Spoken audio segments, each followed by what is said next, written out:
Pourquoi est-ce souvent si difficile d'aimer les autres? Jour 2. Une autre raison pour laquelle aimer les autres peut être difficile est que nous ne comprenons pas ce que c'est que le véritable amour. Nous avons tendance à voir l'amour d'abord comme une émotion. Le problème est que nous ne maîtrisons pas toujours nos émotions. Nous pouvons contrôler notre réaction, mais les émotions elles-mêmes sont incontrôlables. Dieu nous appelle à aimer les autres comme il nous a aimés nous-mêmes. Cet amour est un amour divin, dont l'essence même est le sacrifice.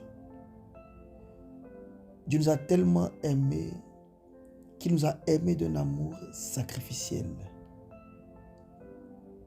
au point de mourir sur la croix pour nos péchés. Alléluia. Il ne nous a pas sauvés parce que nous le méritions, non, mais parce que dans son amour, il s'est sacrifié pour nous.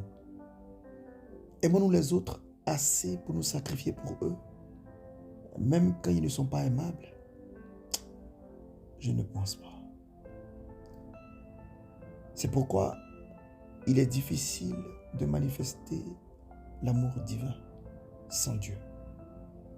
Aimer les autres n'est pas une question de sentiment, mais de volonté. Voulez-vous aimer votre prochain?